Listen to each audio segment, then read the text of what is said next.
On a stormy afternoon in Houston, Aaliyah, a black single mother, was anxiously waiting for the bus. That would take her to her first day of work. If she was late, she would lose the only chance she had to support her son. But just then, her little boy noticed an elderly woman with silver hair trembling alone in the rain. Aaliyah froze when she realized the woman was about to fall off the bench. She knew that if she ran to help, she would miss the bus and lose her job. But seeing the woman nearly unconscious, Aaliyah rushed toward her. She carried her into a small store, warmed her up, fed her, and called for help, never knowing that this single act would change her entire life. Before we go back, let us know where you're watching from. And subscribe, because tomorrow I've got something extra special for you.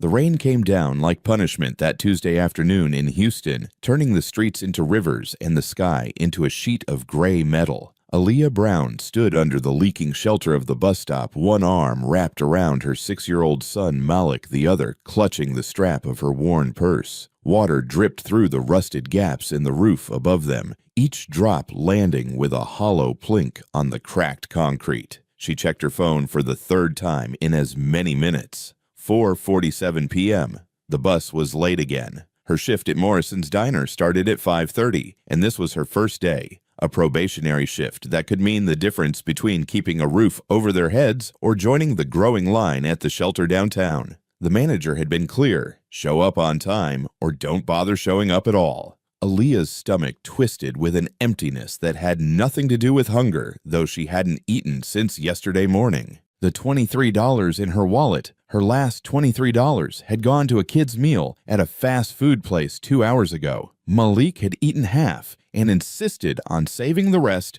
for later mama.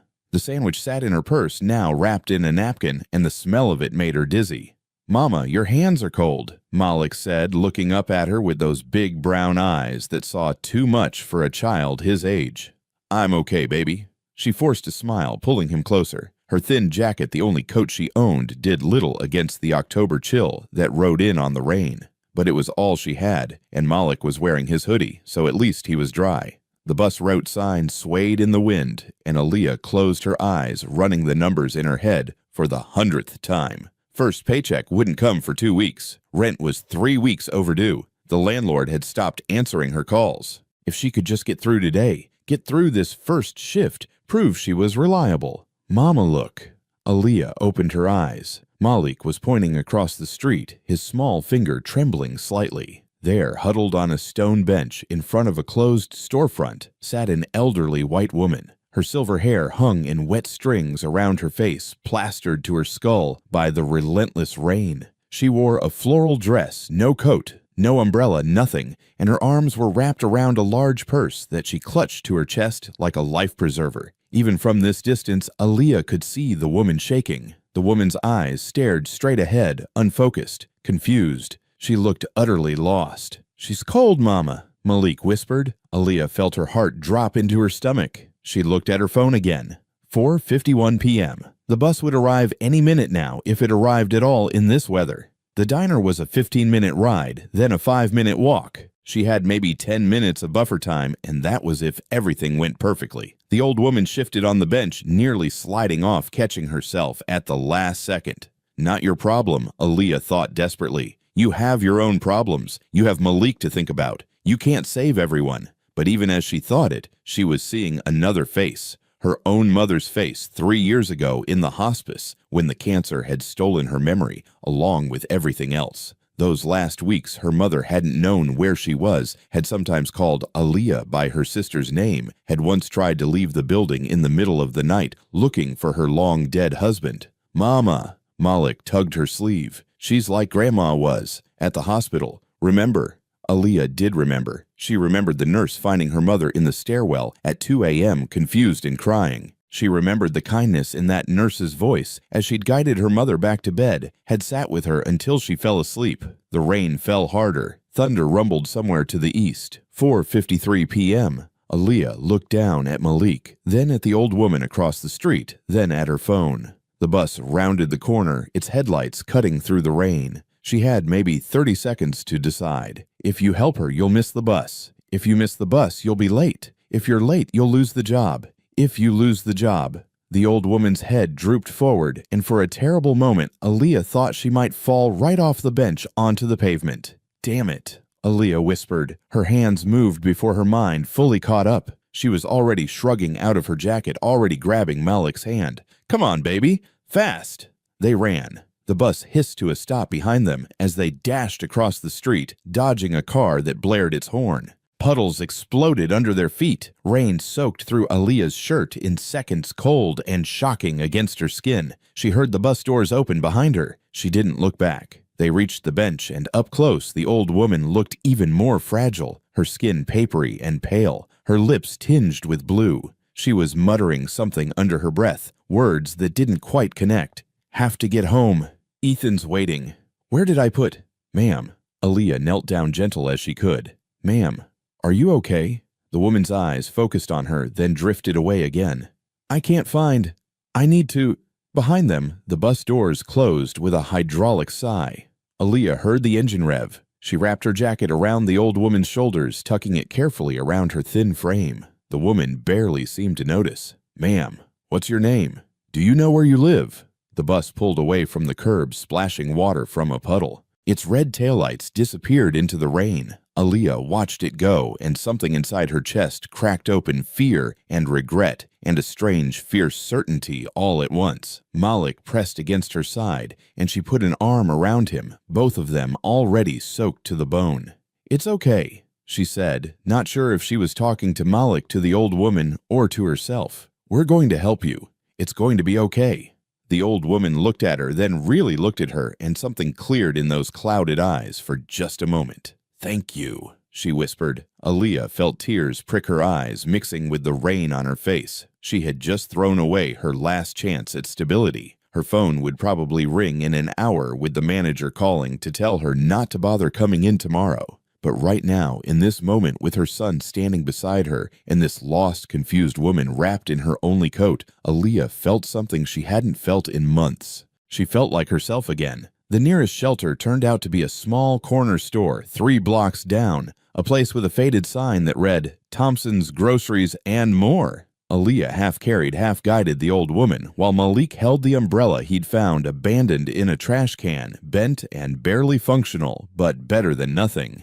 By the time they pushed through the door, all 3 of them were dripping water onto the scuffed linoleum floor. Mr. Thompson looked up from behind the counter, a white man in his 60s with reading glasses perched on his nose and a flannel shirt rolled up at the sleeves. His eyes widened as he took in the scene, a soaked black woman supporting an elderly white woman who could barely stand, and a small boy clutching a broken umbrella. "Jesus, Mary, and Joseph," Mr. Thompson said, already coming around the counter. "Get her to the back, there's chairs by the office." Between them, they got the old woman settled in a plastic chair in a small alcove near the store's tiny back office. Mr. Thompson disappeared and returned with a stack of clean towels and a blanket that smelled faintly of laundry detergent. "I'll put on some hot water," he said. "Tea, okay?" "You don't have to," Aaliyah started.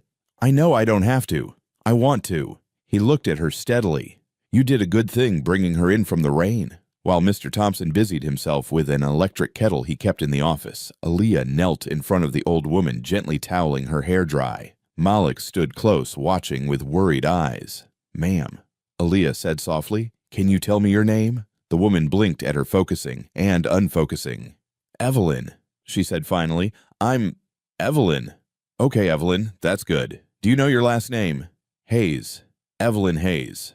The words came slowly, like she was pulling them from deep water. I was looking for—" "It's okay, take your time." Aaliyah kept her voice calm, soothing. She'd learned this tone with her mother, that gentle patience required when someone's mind was slipping through their fingers. "Do you know where you live, Evelyn?" "The apartment, with the tall windows. You can see the park." Her hands twisted in the blanket. "Ethan's there. My son. He's waiting for me." "Ethan," Aaliyah repeated, filing the name away. "That's your son?" "Yes, Ethan. And—" Evelyn's face crumpled with confusion. "Sarah. No, Sarah's gone. Sarah died." "When did Sarah die?" "It's okay," Aaliyah soothed, taking her hand. The old woman's fingers were ice cold despite the blanket. "We're going to find Ethan for you, okay? Do you remember his phone number?" Evelyn stared at her for a long moment, and Aaliyah could almost see her trying to grasp at memories that kept sliding away. No, I don't.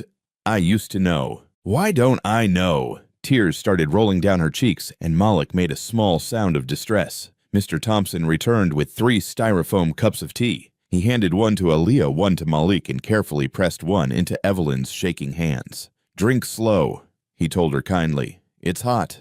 Aaliyah pulled out her phone. The screen was cracked, and the battery icon showed 18%, and looked at Mr. Thompson. "Do you have Wi-Fi? I need to search for something." "Password's on the wall there. Thompson 1965. Aaliyah connected and opened Google, her fingers moving quickly. "Ethan Hayes, Houston," she typed first. Nothing useful. Then she tried Hayes Apartment Tall Windows, Park, Houston. Nothing. She tried a different approach. Evelyn Hayes, Houston. Still nothing that matched. "Ma'am," she said, turning back to Evelyn, "does Ethan work somewhere? Do you remember where he works?" Evelyn sipped her tea, and something flickered in her expression. "The big building. The one with his name on it. Hayes. Hayes. Hayes what?" Aaliyah leaned forward. "Hayes Global," Evelyn said suddenly, clearly as if someone had switched on a light. "Hayes Global Industries. That's Ethan's company. He's always there. Always working." Aaliyah's fingers flew across her phone screen. "Hayes Global Industries, Houston." The search results loaded, and her breath caught. Hayes Global Industries was a Fortune 500 company, headquarters in downtown Houston, CEO Ethan Hayes. She clicked on Contact and found a main office number. "Mr. Thompson," she said, her voice shaking slightly, "can I use your phone? Mine's almost dead." He handed over the cordless phone from the office without question. Aaliyah dialed, her heart pounding. The phone rang twice, then a crisp female voice answered. "Hayes Global Industries. How may I direct your call?" "I need to speak with Ethan Hayes," Aaliyah said, trying to sound calm and authoritative. "It's urgent. It's about his mother." "Mr. Hayes is in a meeting. May I take a message?" "No, you don't understand. His mother is with me. She's confused, and she was lost in the rain. I need to speak with him now." There was a pause. "I'm sorry, but I can't interrupt. Please." Aaliyah's voice cracked. "She's safe now, but she needs her son. Just tell him. Tell him someone found Evelyn." Another pause, longer this time. "Hold, please." The hold music was classical, something soft and expensive sounding. Aaliyah held the phone so tight, her knuckles turned pale. Malik leaned against her leg, and she ran her free hand through his damp hair. Evelyn hummed tunelessly, staring at her tea. 30 seconds passed. 45. Then a man's voice exploded through the line, breathless and frantic. "Where is she? Where's my mother? Is she hurt? Tell me where you are right now." "She's okay," Aaliyah said quickly. "She's safe. We're at Thompson's Groceries on Mr. Thompson. What's the address, Mr.?" Thompson rattled it off, and Aaliyah repeated it into the phone.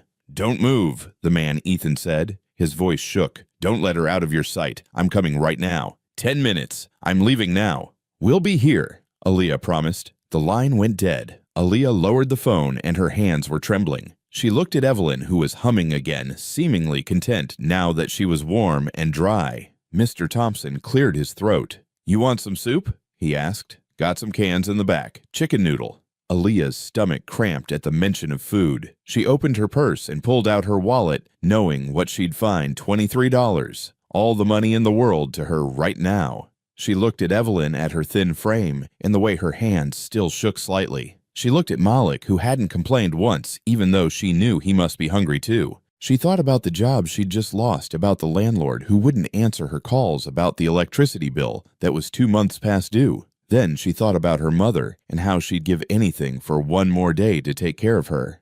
"Mr. Thompson," Aaliyah said quietly, "how much for a can of soup and some crackers? For you free."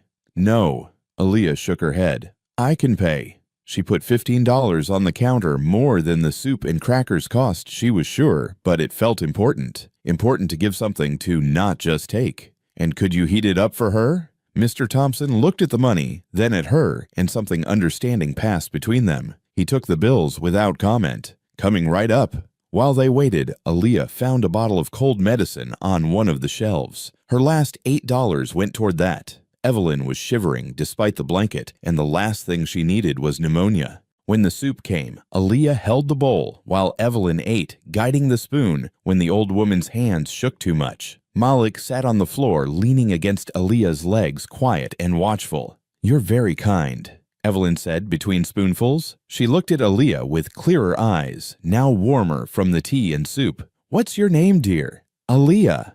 "Aaliyah," Evelyn repeated. "That's a beautiful name. Sarah would have liked you." "Who's Sarah?" "My daughter." Evelyn's face clouded again. "She's not here anymore, but you remind me of her. She was kind, too." Aaliyah felt her throat tighten. "Thank you." They sat in comfortable silence until headlights swept across the storefront windows, bright, expensive headlights attached to a black Mercedes sedan that looked like it cost more than Aaliyah had earned in the last 5 years combined. The car barely stopped before the driver's door flew open and a man rushed out. He was in his late 30s, Aaliyah guessed, wearing a suit that probably cost $1,000, his dark hair slightly disheveled like he'd been running his hands through it. His face was tight with worry and fear and something that looked like barely contained panic. Ethan Hayes burst through the door of Thompson's Groceries like a man fleeing a burning building. "Mom!" He spotted Evelyn and was across the room in 3 strides, dropping to his knees in front of her chair. "Mom, oh my God, are you okay? Are you hurt?" "Ethan." Evelyn looked at him confused for a moment, then her face brightened with recognition. "There you are. I was looking for you." "I know, Mom. I know." He took her hands, checking her over with desperate eyes, her face, her arms, making sure she was really there and really whole. "You can't do this. You can't leave like that. I've been searching for 2 hours. I thought—" His voice broke. Evelyn patted his cheek with one trembling hand. "Don't fuss. I'm fine. This nice girl helped me." Ethan turned, then seeming to register Aaliyah's presence for the first time. He stood slowly, taking in the sight of her soaked clothes, still damp, no coat exhaustion written in every line of her face. Malik pressed closer to his mother's side, suddenly shy. "You found her," Ethan said, his voice rough. "You called me." "Yes, sir." "Where was she?" "On a bench. On Westheimer, near the bus stop." "She was alone in the rain." Something passed across Ethan's face, horror, guilt, gratitude all at once. "How long were you with her?" Aaliyah checked her phone. 6:32 p.m. Nearly 2 hours. 2 hours passed when her shift should have started. "A while," she said simply. Ethan's eyes moved to her son, then back to her face. He seemed to be adding something up her clothes, her son, the time of day. "You were waiting for the bus." It wasn't a question. "Yes. And you got off to help my mother." Aaliyah didn't answer. She didn't need to. Ethan closed his eyes for a moment, and when he opened them again, they were bright with unshed tears. "Thank you," he said, and the words sounded like they were being pulled from somewhere deep inside him. "Thank you for stopping. Thank you for staying with her. Thank you for keeping her safe." "Anyone would have done the same," Aaliyah said quietly. "No," Ethan said, and his voice was certain. "No, they wouldn't have." Ethan insisted on paying for everything at Thompson's, the soup, the medicine, and $100 more that he pressed into Mr. Thompson's hand for your kindness. Then he turned to Aaliyah. "Please let me drive you home," he said. "Both of you. It's the least I can do." Aaliyah wanted to refuse. She'd learned a long time ago that accepting help from people with money often came with strings-attached expectations she couldn't meet. But Malik was swaying on his feet, exhausted, and the thought of waiting for another bus in the rain made her bones ache. "Okay," she said. "Thank you." The Mercedes was warm and dry leather seats that probably cost more than her monthly rent used to be. Malik climbed into the back seat next to Evelyn, and Aaliyah watched in the rearview mirror as the old woman patted his hand gently, murmuring something that made him smile. Aaliyah gave Ethan her address, and she saw something flicker across his face when she said the street name, the kind of recognition that came from knowing exactly what kind of neighborhood that was, the kind of place people with Mercedes sedans didn't visit unless they had to. They drove in silence for a while, rain drumming on the roof. Then Ethan spoke, his voice careful. "May I ask you something?" "Sure." "Were you going to work when you stopped for my mother?" Aaliyah kept her eyes on the passing streetlights. "First day at a new job." "And you missed it?" "Yes." She heard him take a slow breath. "I'm sorry." "Not your fault. I made a choice." Still, he was quiet for another moment. "What kind of work?" "Waitressing. Morrison's Diner." "Is that where you want to work?" The question surprised her. "Want doesn't have much to do with it. It's what I could get." Ethan nodded slowly, and Aaliyah could feel him thinking, calculating something. When they pulled up to her building, a sagging apartment complex with boarded windows and graffiti tags on the walls, Ethan put the car in park but didn't turn off the engine. "Can I buy you dinner?" he asked suddenly. "Please, there's a diner 3 blocks from here, Eddie's Place I think it's called. Nothing fancy. Just let me do this. As a thank you." Aaliyah wanted to say no, but Malik hadn't eaten since that half sandwich hours ago, and she hadn't eaten since yesterday, and the smell of the leather seats was making her lightheaded in a way that had nothing to do with the car. "Okay," she heard herself say. "Just dinner, then we need to get home." Eddie's Place was one of those old-school diners with red vinyl booths and checkered floors, the kind of place that served breakfast all day, and had waitresses who called everyone Hun. They slid into a booth, Evelyn and Ethan on one side, Aaliyah and Malik on the other, and a tired-looking waitress brought them menus and water. Aaliyah ordered a grilled cheese for Malik and a cup of soup for herself, the cheapest things on the menu, even though Ethan was paying. Ethan ordered burgers for himself and his mother, then looked at Aaliyah. "You're not hungry?" he asked gently. "I'm fine." "When did you eat last?" The question was so direct it caught her off guard. She didn't answer. Ethan closed his menu and looked at the waitress. "She'll have the club sandwich with fries. And a chocolate shake for the young man here." "I don't need," Aaliyah started. "I know you don't need it," Ethan said quietly. "I'd like to give it to you anyway." "Please." There was no condescension in his voice, no pity, just simple kindness. Aaliyah found she didn't have the energy to argue. While they waited for food, Evelyn reached across the table and took Aaliyah's hand. Her grip was surprisingly strong. "You gave me your coat," the old woman said, lucid and clear. "In the rain. You didn't have another one, did you?" Aaliyah shook her head. "That's the kind of thing Sarah would have done." Evelyn smiled, sad and sweet. "My daughter. She died 3 years ago. Cancer."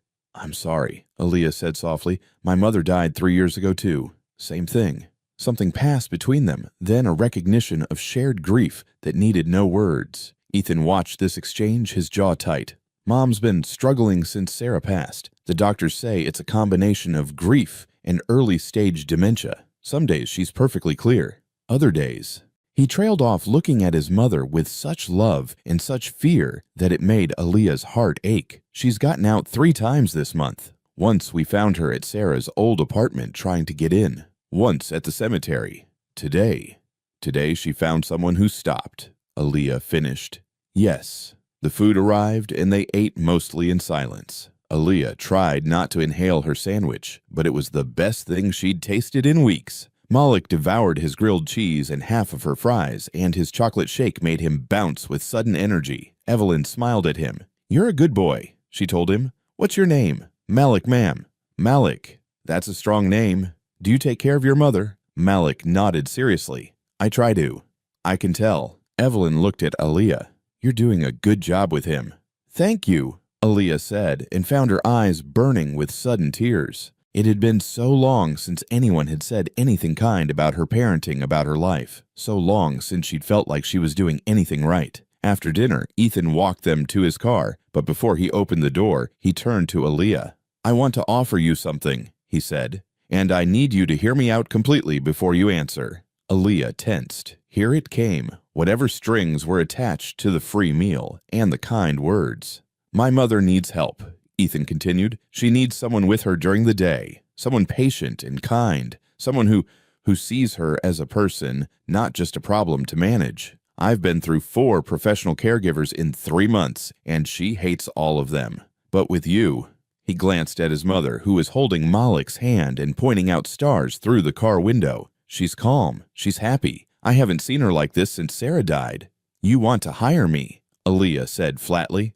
"Yes, as a companion caregiver. Not medical. I have nurses for that. Just someone to be with her. Keep her company. Keep her safe." He named a salary that made Aaliyah's head spin more than double what she would have made at the diner. "I can't," she said immediately. "I'm not qualified. I don't have any training.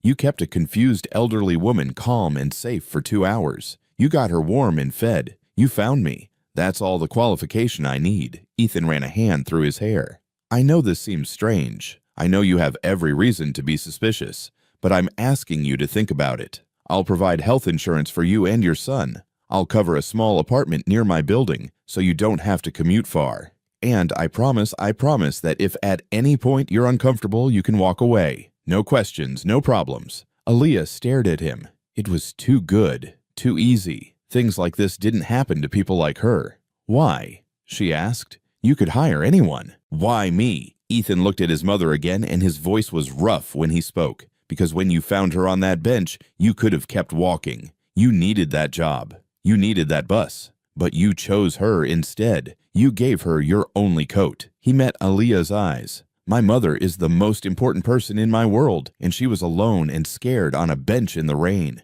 You saved her. Now I'm asking you to help me keep her safe." Aaliyah opened her mouth to refuse again, to explain all the reasons this was impossible, but the words caught in her throat. Because Malik was laughing at something Evelyn said, because she had 8 cents in her bank account and an eviction notice she hadn't opened yet, because her mother had died alone in a hospital while Aaliyah was working 2 jobs to pay for treatments that didn't work, because for the first time in 3 years, someone was offering her not charity, but a job, not pity, but trust. "I need time to think," she said finally.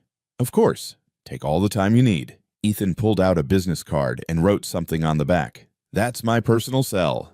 Call me tomorrow, or the next day, whenever you're ready." He drove them home, really home this time, and Aaliyah carried a sleepy Malik up 3 flights of stairs to their apartment door, where a bright orange notice was taped to the peeling paint. "Notice to vacate. You have 72 hours to remove all belongings from the premises." Aaliyah ripped it down, carried Malik inside, and put him to bed without turning on the lights. The electricity had been cut off 2 days ago. She sat on the floor of their tiny living room, her back against the wall, and pulled out Ethan's business card. Her phone buzzed. A text from an unknown number. "This is Ethan Hayes. I know you have doubts. I would too. But this isn't charity. This is a desperate son asking for help from the only person who's been able to reach his mother in months.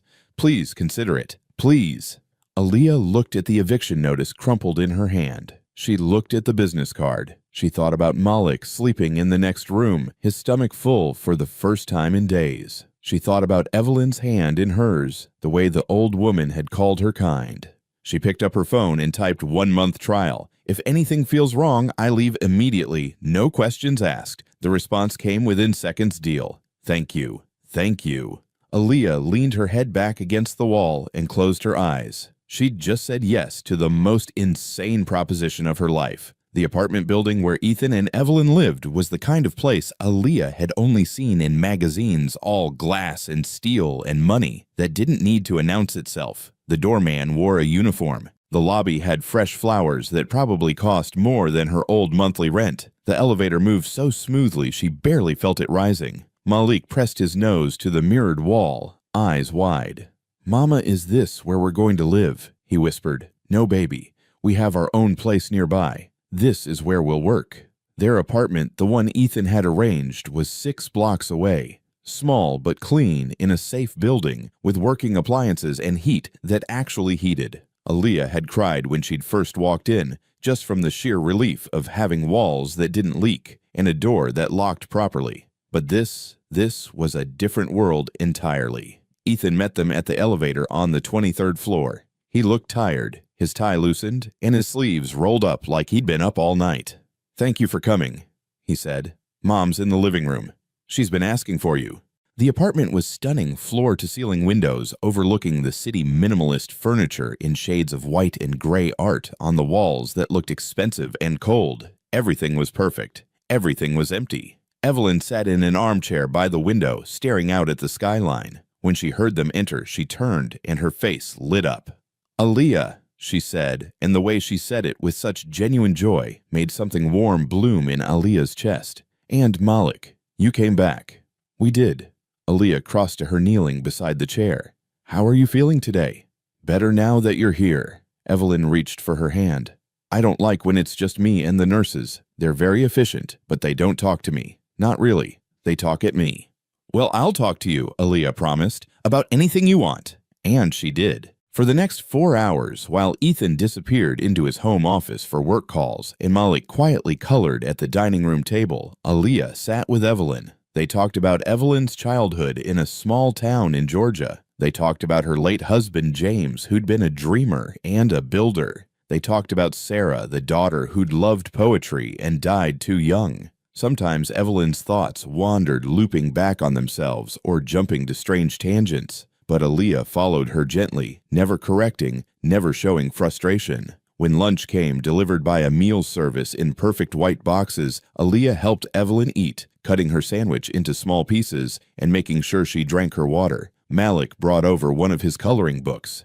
"Mrs. Evelyn, do you want to color with me?" Evelyn's eyes brightened. "I'd love to." They colored together, Evelyn's hands shaking slightly, but her face peaceful. Malik chattered about his favorite cartoon and the stray cat in their old building, and Evelyn listened like every word was precious. Aaliyah watched them and felt something shift inside her, a sense that maybe, just maybe, she could do this. Around 3 o'clock, the front door opened and a woman walked in. She was younger than Ethan, maybe early 30s, with dark hair pulled into a severe bun and a power suit that screamed attorney. Her heels clicked sharply against the hardwood floor, and her eyes swept the room with the kind of assessment that felt more like an interrogation. "Ethan," she called, "we need to talk." Ethan emerged from his office, and Aaliyah saw him tense. "Vanessa, I didn't know you were coming by." Clearly, Vanessa's gaze landed on Aaliyah, then Malik, then Evelyn. Her expression was unreadable, but something about it made Aaliyah's skin prickle.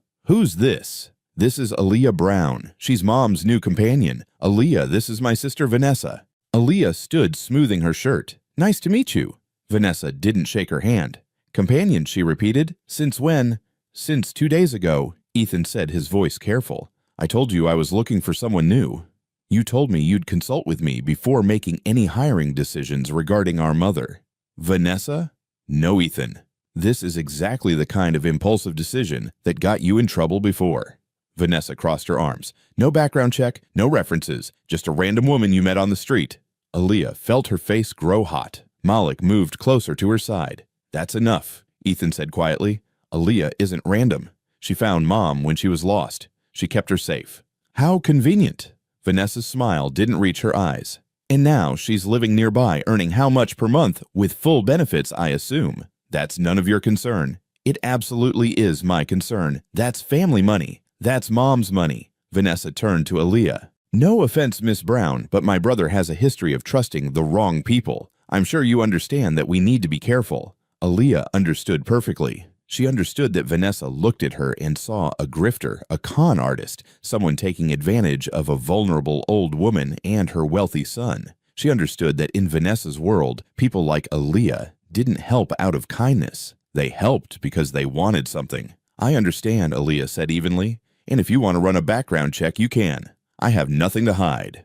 "Oh, I intend to." Vanessa pulled out her phone. "Ethan, a word, in private." The two siblings disappeared into the home office, but their voices carried Vanessa's sharp and insistent, Ethan's low and defensive. Aaliyah sat back down next to Evelyn, who was looking confused and distressed. "Who is that?" the old woman asked. "That's your daughter, Vanessa." "Vanessa." Evelyn frowned. "She seems angry." "Why is she angry?" "It's okay. She's just worried about you." Aaliyah squeezed her hand gently. "That's what family does. They worry." But inside, Aaliyah's stomach was churning. She knew this feeling, the feeling of being judged, of having every choice questioned, of being one wrong move away from losing everything. When Ethan and Vanessa finally emerged, Vanessa's expression was tight, with barely concealed fury. She looked at Aaliyah, and this time her smile was pure ice. "We'll be keeping a very close eye on this arrangement," she said, "for Mom's protection." "Of course," Aaliyah said. After Vanessa left, Ethan apologized profusely.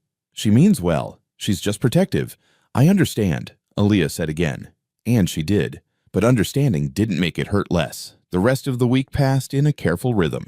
Aaliyah arrived each morning at 8, spent the day with Evelyn, and left at 5. Malik came with her most days, and Evelyn seemed to love having him around. The old woman was more animated with the boy there, more present. But Aaliyah could feel Vanessa's presence, even when she wasn't there, in the way Ethan sometimes hesitated before leaving them alone, in the occasional question about her past that felt more like a test than curiosity. On Friday afternoon, Aaliyah took Evelyn down to the small park in the building's courtyard. It was a beautiful fall day, warm enough to sit outside. Malik pushed Evelyn's wheelchair. She didn't always need it, but today her legs were weak, and they fed the birds with bread Aaliyah had brought. Ethan came home early and found them there. Aaliyah looked up to see him standing by the courtyard entrance, watching them. For a moment, his face was unguarded, and she saw raw hope, their hope that his mother might be okay, that this strange arrangement might actually work. Then his phone rang, and the moment passed. That evening, Vanessa made another unannounced visit. This time, she barely acknowledged. Aaliyah just spoke quietly with Ethan in the hallway, but Aaliyah caught fragments of the conversation, investigating her background. "You're making a mistake. What if she's just waiting for the right moment?" Aaliyah gathered her things and collected Malik, ready to leave. Ethan walked her to the elevator. "I'm sorry about my sister." "It's fine." "It's not fine. You've been nothing but good to my mother, to us." Aaliyah pressed the elevator button. "She loves her family. That's not a bad thing." "No," Ethan agreed, "but sometimes love can look a lot like control." The elevator arrived, and Aaliyah stepped inside with Malik. As the doors began to close, she saw Vanessa appear in the hallway, behind Ethan, her phone pressed to her ear, her eyes fixed on Aaliyah with an expression that promised trouble. The doors closed. "Mama," Malik said quietly, "that lady doesn't like us." "I know, baby." "Are we going to have to leave?" Aaliyah pulled him close. "I don't know. But whatever happens, we'll be okay. We always are." She tried to sound confident, but as they rode down to the lobby, all she could think about was Vanessa's cold smile and the feeling that she was standing on ice that was already beginning to crack. The bomb dropped on a Tuesday morning. Aaliyah was helping Evelyn with breakfast when Ethan emerged from his office, his face ashen. Behind him, Vanessa stood in the doorway, holding a manila folder like a weapon. "We need to talk," Vanessa said, and her voice had the sharp finality of a judge pronouncing sentence. Aaliyah's stomach dropped. She carefully set down Evelyn's teacup and straightened, forcing herself to meet Vanessa's gaze. "Malik, honey, why don't you go color in the other room?" Aaliyah said quietly. "But Mama." "Now please." Malik reluctantly gathered his things and disappeared into the guest bedroom, leaving Aaliyah standing alone in the living room, like a defendant awaiting verdict. Vanessa walked over slowly, deliberately, her heels clicking against the floor with each measured step. She dropped the folder onto the coffee table with a sharp slap. "I had you investigated," she said, "thoroughly." "Vanessa," Ethan started, but his sister held up a hand. "No, Ethan, you need to hear this." She flipped open the folder, pulling out papers one by one, like a prosecutor presenting evidence. Aaliyah Brown, 30 years old, high school graduate, 1 year of community college before dropping out. No degree, no certifications, no professional caregiver training whatsoever. "I never claimed to have training," Aaliyah said, keeping her voice steady even as her heart hammered. "No, you didn't. But here's what you also didn't mention." Vanessa pulled out another page. "Arrested 2 years ago for criminal trespassing." The room went silent, except for the sound of Evelyn humming softly to herself, unaware of the tension crackling through the air. "That's not," Aaliyah began. "It's right here in black and white." Vanessa thrust the paper toward her. "You broke into an apartment building. The police were called. You were taken into custody." "I didn't break in," Aaliyah said, her voice shaking now. "That was my apartment. My son's medication was inside, and the landlord had illegally changed the locks while I was at work. I had every right." "The charges were filed. The charges were dropped." Aaliyah's composure cracked. "Because I proved it was my apartment, and what the landlord did was illegal. Call them. Call the police department. They'll tell you." Vanessa continued as if Aaliyah hadn't spoken. "Evicted from 2 apartments in 3 years. $5,000 in credit card debt. Multiple accounts in collections." She looked up, her expression somewhere between pity and disgust. "You're desperate, financially unstable, and now you've inserted yourself into the life of a wealthy, vulnerable, elderly woman and her trusting son." "That's not what happened," Aaliyah said, but her voice was weak now, defeated, because she could see how it looked, see how easily the pieces of her messy, struggling life could be rearranged into a narrative of manipulation and greed. Ethan was staring at the papers, his jaw tight. "Aaliyah, why didn't you tell me about the arrest?"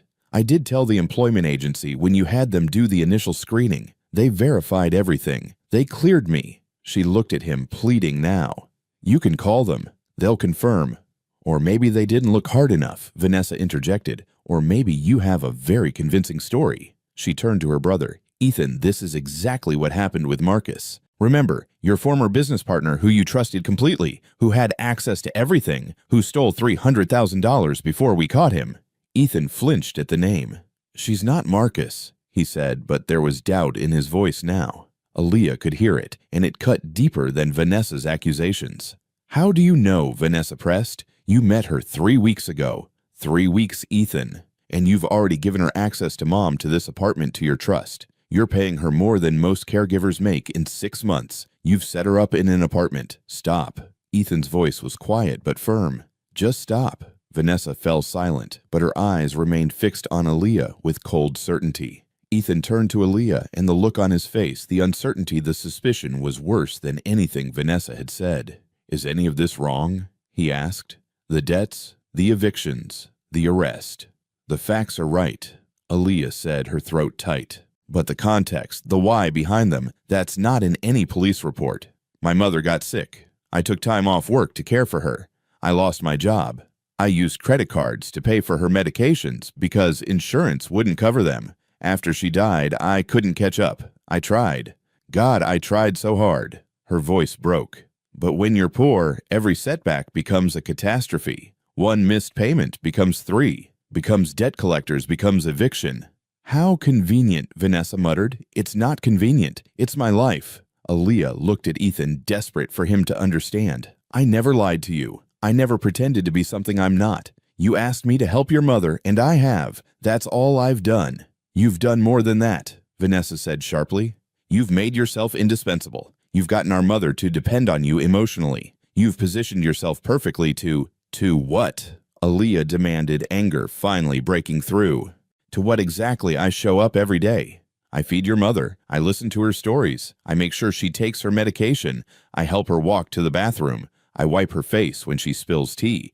What terrible scheme is that part of the long game? Vanessa said. You're playing the long game. Earn trust, become irreplaceable, and then when the time is right, get out. The voice was thin and reedy, but it cut through the argument like a knife. They all turned. Evelyn was standing, one hand gripping the back of her chair, her face flushed with anger Aaliyah had never seen before. Mom, Ethan started. No. Evelyn's hand trembled, but her voice was steady. I may forget things. I may not always know what day it is, but I'm not stupid and I'm not deaf. She pointed at Vanessa. You, out of my house. Mom, I'm trying to protect you. From what? From someone who treats me like a human being? From someone who doesn't talk to me like I'm already dead? Evelyn's eyes were bright with tears. Aaliyah is the first person in a year who's made me feel like I matter, and you want to take that away because of some papers. She has debts, Mom. She's desperate. So was I. Evelyn's voice cracked. When your father died and the company nearly went bankrupt, I was desperate too. I had 2 children to feed and creditors calling at all hours. Does that make me a criminal? Does that make me unworthy of trust? Vanessa's face went white. That's different. Why? Because I'm your mother. Because I'm rich now. Evelyn shook her head slowly. Or because you can't imagine that someone might be kind without wanting something in return. The silence that followed was deafening. Then Evelyn turned to Aaliyah, and her expression softened. I'm sorry, dear. I'm so sorry you had to hear this. It's okay, Aaliyah said, even though it wasn't. Even though she felt like she'd been flayed open, every private shame exposed and picked apart. I should go. No, Evelyn said. Don't go. Please don't go. But Aaliyah was already gathering her purse, already moving toward the bedroom to collect Malik, because she knew how this worked. She knew that doubt once planted grew roots, and Ethan's doubt had been written clearly on his face when he'd asked about her arrest, about her debts, about the messy desperation of her life. She couldn't stay where she wasn't trusted. She wouldn't. Malik was coloring quietly when she entered, but he looked up at her face and immediately closed his book. We're leaving, he asked. Yes, baby. Because of the mean lady. Because... Aaliyah couldn't finish the sentence. Because she was tired. Because she was angry. Because she'd been so stupid to think this could work, that she could cross the chasm between her world and theirs. Because it's time to go. She led Malik back through the living room. Ethan stood frozen, the folder still in his hands. Vanessa had her arms crossed, her expression righteous and satisfied. Evelyn sat in her chair, tears streaming down her face. Aaliyah, wait, Ethan said. Can we talk about this? About what? Aaliyah stopped at the door. About whether I'm trustworthy, about whether I'm running some kind of con, you already have your sister's answer. And honestly, Mr. Hayes, I don't have the energy to convince you otherwise. I don't think you're running a con, Ethan said, but his voice lacked conviction. But you're not sure. You're wondering. And I can't. Her voice broke. I can't work somewhere where every kindness is going to be examined for ulterior motives, where every conversation with your mother is going to be analyzed for signs of manipulation. I grew up with people assuming the worst about me because of where I lived and how much money we didn't have. I won't live like that again. She pulled the apartment key and building access card from her purse and set them on the entry table. Thank you for the opportunity, Mr. Hayes. I hope your mother finds someone who can help her. She opened the door. Aaliyah, don't! Evelyn called out, her voice breaking. Please don't leave me. Aaliyah paused, her hand on the doorknob, every instinct screaming at her to turn back. But she'd learned long ago that sometimes you had to walk away, even when it hurt, especially when it hurt. I'm sorry, she whispered, and she wasn't sure if she was talking to Evelyn or to herself. She stepped into the hallway with Malik, and the apartment door clicked shut behind them. They were halfway to the elevator when she heard another door open. Not behind them, but to their left, Ethan's home office, which had a separate entrance to the hallway for client meetings. Aaliyah glanced over and froze. Vanessa was inside, and she wasn't alone. The office was dark, except for the blue glow of a computer screen. Vanessa was crouched beneath Ethan's desk, her phone flashlight in her mouth, and in her hands was some kind of small device, black rectangular, no bigger than a pack of gum. She was attaching it to the underside of the desk with what looked like adhesive putty. Aaliyah's breath caught. She pulled Malik back, pressing them both against the wall outside the office door, partially hidden by a decorative column. Vanessa worked quickly, pressing the device firmly in place, then testing it with a tap of her finger. She pulled out her phone, the flashlight off now, and appeared to be checking something on the screen. A smile crossed her face, satisfied and cold. Then she stood, brushed off her suit, and exited the office the way she'd come in through the main apartment. Aaliyah's mind raced. A listening device. It had to be. Vanessa was bugging her own brother's office. For a long moment, Aaliyah stood paralyzed. This wasn't her problem anymore. She'd just quit. She should take Malik and walk away. Let the Hayes family implode on its own dysfunction. But then she thought about Evelyn's face, tears streaming. She thought about Ethan's exhaustion, the way he carried the weight of his mother's care alone. She thought about being accused of terrible things while the person doing the accusing was literally committing crimes. Mama, what's wrong? Malik whispered. Aaliyah pulled out her phone with shaking hands. She dialed 911. 911, what's your emergency? I'm at the Meridian Tower, apartment 2,307 inches, Aaliyah said, keeping her voice low. I just witnessed someone installing what I believe is an illegal surveillance device in a private office. The person is still in the building. Can you describe the individual? White female, early 30s, dark hair, wearing a gray suit. Her name is Vanessa Hayes. She's the sister of the apartment's owner, Ethan Hayes. There was a pause. You're certain about what you saw? Completely certain. I can see the device from here if you need verification. It's under the desk in the office separate entrance unit 2307B. Officers are on their way. Please stay on the line and remain where you are. Aaliyah hung up anyway. She wasn't supposed to be here anymore. She'd already quit, already walked away. But she couldn't leave Ethan completely in the dark. She texted his number. Before I leave for good, check your office camera footage from the last 10 minutes. Check under your desk. I called the police. I'm sorry.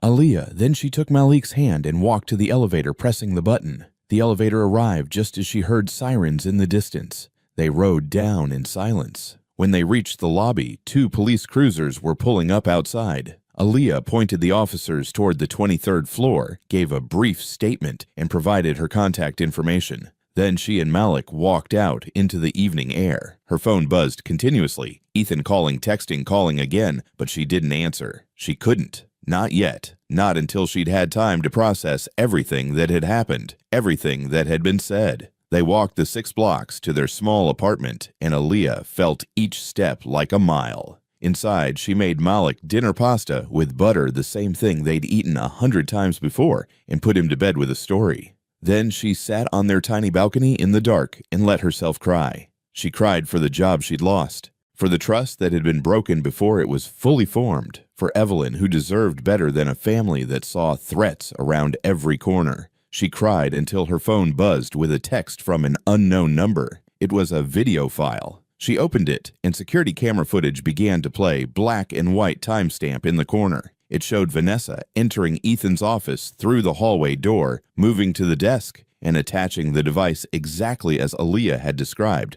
Another text followed, this time from Ethan's number. The police arrested her. She's claiming she was just trying to protect me from you. They found 2 other listening devices, one in Mom's room, one in the kitchen. She's been recording us for weeks. I'm sorry. I'm so sorry. I should have trusted you. I should have believed you. Please call me. Please.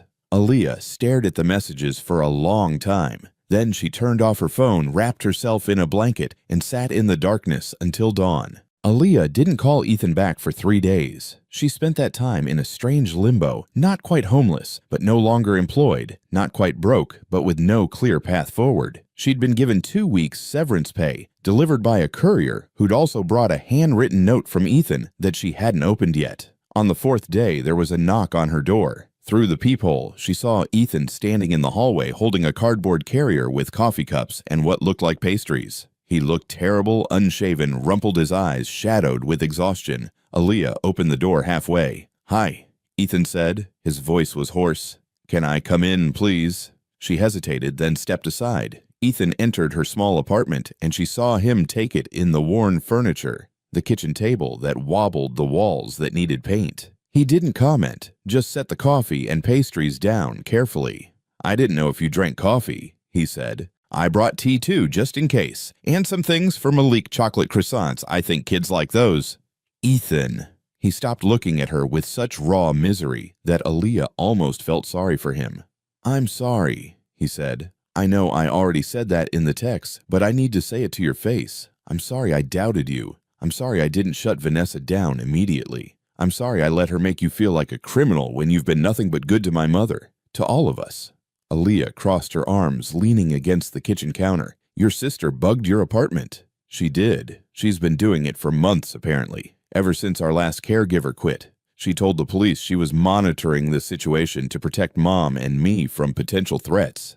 He laughed bitterly. The irony is that the only threat was her. She was so convinced that everyone was trying to take advantage of us that she became the one violating our privacy, our trust.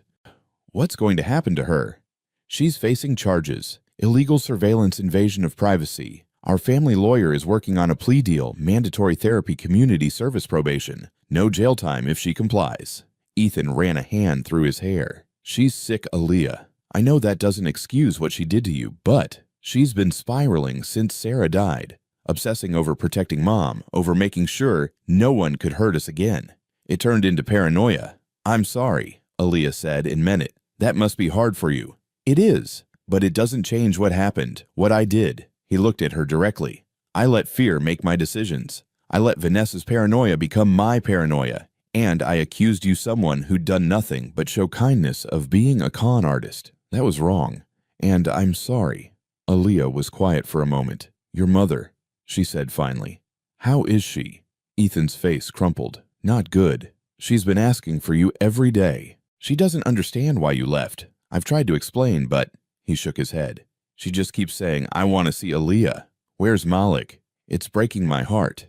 "Ethan, I know I have no right to ask anything of you. I know you should tell me to leave and never contact you again.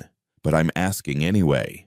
He pulled out a folder similar to the one Vanessa had brought, but new, unstained by her poison. "This is a new contract, different terms, more protections for you." He opened it, showing her the pages. "First, everything is in writing. Job description, salary, benefits, termination clauses. All of it clear and legal. Second, you have the right to refuse any request you're uncomfortable with, no questions asked. Third, if there's ever a problem, we talk about it directly. No investigations, no surveillance, no going behind anyone's back. And fourth," he pulled out another sheet. "This is a letter from my lawyer confirming that your background has been thoroughly reviewed and cleared. No arrests, no concerns, nothing that would prevent you from working with vulnerable adults. This is your proof in writing that you are exactly who you say you are." Aaliyah took the papers with trembling hands. everything she'd needed to hear written down in black and white. "There's one more thing," Ethan said quietly. "I want you to have conditions too, things that would make you feel safe working for us again. Anything. Name it." She looked up at him surprised. "I mean it," he said. "You have the power here, Aaliyah, not me. You saved my mother's life, and I repaid you by doubting you. If there's any chance you'd consider coming back, I need to know what would make that possible for you." Aaliyah set the papers down and thought carefully. "3 things," she said finally. "First, if you have a problem with me, you come to me directly. No third parties, no investigators. We talk like adults. Done.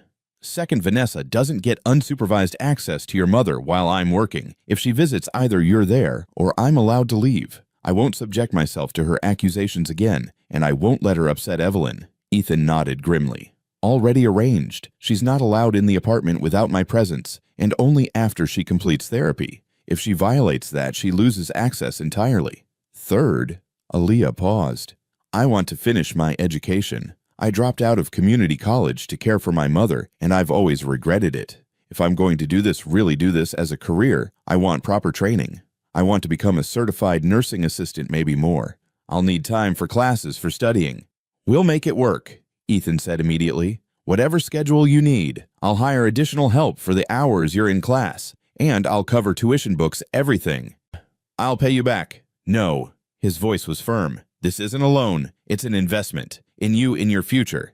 You're not just helping my mother. You're teaching me how to be a better son, a better person. That's worth more than any amount of money." Aaliyah felt tears prick her eyes.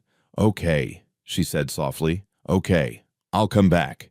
The relief on Ethan's face was so profound that she almost laughed. "1-month trial period still," she added, "just to make sure this really works." 1 month, he agreed. "And Aaliyah, thank you. Truly, thank you." They started again the following Monday. Aaliyah arrived at the apartment at 8 a.m., and Evelyn burst into tears the moment she saw her.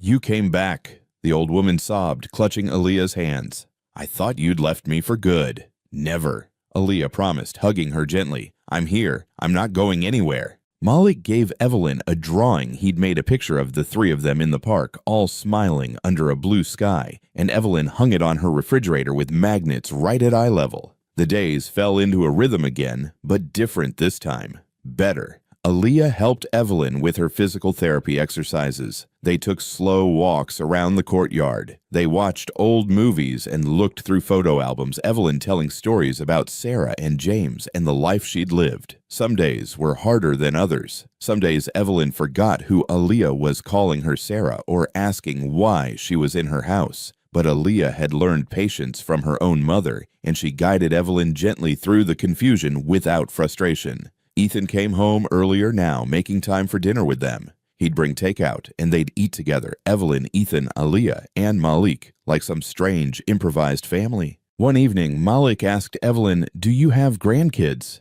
Evelyn thought about it. Sarah never had children, and Ethan... She looked at her son. "You've been too busy, haven't you?" "I have," Ethan admitted. "So I guess you're my honorary grandson," Evelyn told Malik, ruffling his hair. "How about that?" Malik beamed. "Cool." In October, Aaliyah started classes at the community college 2 evenings a week, working toward her nursing assistant certification. Ethan hired a woman named Claire to cover those shifts, a kind older woman with actual credentials who treated Evelyn with respect, but never quite connected with her the way Aaliyah did. Aaliyah studied late into the night, and sometimes she'd find notes slipped under her apartment door. Practice quizzes. Ethan had printed out highlighted textbooks he'd ordered, once even a care package with coffee and chocolate, and a note that said, "You're doing great." By December, Evelyn's condition had deteriorated noticeably. She slept more, ate less, sometimes didn't recognize her own apartment. But when Aaliyah was there, she seemed calmer, more at peace. One afternoon, Evelyn asked Aaliyah to help her with something. "I want to write down my family," she said, "so I don't forget." Aaliyah brought paper and markers, and together they created a family tree. Evelyn dictated, "James, my husband," at the top. Aaliyah wrote it down. Then Ethan, "My son," she smiled. "Such a good boy." "Vanessa, my daughter." The smile faded a bit. "She's confused right now, but she loves me." "And Sarah, my other daughter. She's..." Evelyn's voice wavered. "She's gone, isn't she?" "Yes." Aaliyah said gently. "But she's still part of your family. We'll write her down too." Evelyn nodded, tears in her eyes. They filled in the tree together, and then Evelyn pointed to a blank space. "There," she said. "Write Aaliyah. Mrs. Hayes, this is your family tree. And your family," Evelyn said firmly. "You and Malik. I want you written down, right here." She pointed again, insistent. "Write Aaliyah, daughter of my heart, and Malik, grandson of my heart." Aaliyah's vision blurred with tears, but she wrote it down exactly as Evelyn asked. When she was done, Evelyn studied the paper with satisfaction. "There," she said. "Now." It's complete. Winter came, and with it, the inevitable. Evelyn's lucid moments became rarer. She stopped eating much, she slept most of the day, and when she woke she was often confused about where she was, what year it was, who was president. But she always knew Aaliyah. "You're the girl with the coat," she'd say, smiling. "You gave me your coat in the rain." "That's right," Aaliyah would say, holding her hand. "I did. That was very kind. You're worth it." One February morning, Aaliyah arrived to find Ethan red-eyed and exhausted. "She had a bad night," he said. "The hospice nurse said it won't be long now." Aaliyah's heart clenched, but she nodded. She'd known this was coming. They all had. She spent the day sitting beside Evelyn's bed, holding her hand, talking softly. Malik sat on the floor doing homework, occasionally looking up to smile at the old woman who'd become his grandmother. Ethan came in and out, making phone calls, handling arrangements, but always returning to sit on the other side of his mother's bed. As evening fell, Evelyn opened her eyes. They were clearer than they'd been in weeks, focused and present. "Aaliyah," she whispered, "I'm here. I want to tell you something." Evelyn's grip on her hand was weak but steady. "That day, the day you found me. Yes, you gave me soup, and your coat, and your time." She paused, gathering strength. "You thought it was nothing, just a small kindness. But to me," her voice broke, "to me it was everything, because I was so lost and so alone, and you saw me, really saw me. You made me matter." Tears streamed down Aaliyah's face. "You've always mattered. Because of you I had these months, these beautiful months with my son, with you, with Malik. I wasn't alone." Evelyn's eyes moved to Ethan. "Thank you for listening to me, for bringing her back." "Mom," Ethan's voice cracked. "And you." She looked at Malik, who'd moved closer to the bed. "You made me laugh again. That's a gift, young man. Don't ever forget how important laughter is." "I won't, Grandma Evelyn," Malik whispered. Evelyn smiled. "Grandma Evelyn, I like that." She closed her eyes, then, still smiling, and her breathing slowed. Aaliyah, Ethan, and Malik sat with her as the light faded outside the windows, as the city below lit up with its 1,000 lights, as the world continued turning. And sometime in the quiet hours of that February night, with her family, both born and chosen, gathered around her, Evelyn Hayes slipped away. Peaceful, loved, not alone. The memorial service was small, held in the apartment with its floor-to-ceiling windows overlooking the city. Vanessa came thin and pale and apologized to Aaliyah with tears in her eyes. Aaliyah hugged her because grief made all of them fragile, and holding grudges seemed pointless now. They scattered Evelyn's ashes in the park she'd loved, and Malik left a drawing by the tree where they'd once fed birds together. Afterward, Ethan asked Aaliyah to come to his office. "There's something Mom wanted you to have," he said, handing her an envelope. Inside was a check, enough money to cover the rest of her tuition, and then some, and a letter in Evelyn's shaky handwriting. "Dear Aaliyah, you gave me your last coat. I want to give you a beginning. Use this to finish your education. Use it to help others the way you helped me. And remember that kindness is never wasted, even when it costs everything. Love, Evelyn." Aaliyah held the letter to her chest and cried. 2 years later, Aaliyah walked across the stage in a blue gown and accepted her nursing degree. Malik cheered from the audience, sitting next to Ethan, who was beaming like a proud father. After graduation, Ethan made her an offer. "I want to start a foundation," he said, "in my mother's name, providing free or low-cost companion care for elderly people who can't afford it. I want you to run it." "Me? You? You know what these families need. You understand what it's like to be desperate and scared and just trying to survive. That's the perspective we need." Aaliyah thought about it for exactly 3 seconds. "Yes," she said, "let's do it." The Evelyn Hayes Memorial Foundation opened its doors that fall. They hired caregivers from low-income communities, provided training, paid fair wages. They matched isolated elderly people with companions who saw them as human beings, not just problems to manage. And on rainy afternoons when Aaliyah visited clients, she always carried an extra coat. 3 years after that first rainy day, Aaliyah stood outside a subsidized housing complex in northeast Houston. Rain poured down, and through the window of a ground-floor apartment, she could see an elderly woman sitting alone, staring at nothing. Aaliyah knocked. The woman who answered was white, maybe 70, confused and wary. "Can I help you?" she asked. "My name is Aaliyah Brown. I'm with the Evelyn Hayes Memorial Foundation. Your neighbor, Mrs. Chen, called us. She's worried about you." The woman blinked. "I don't need help."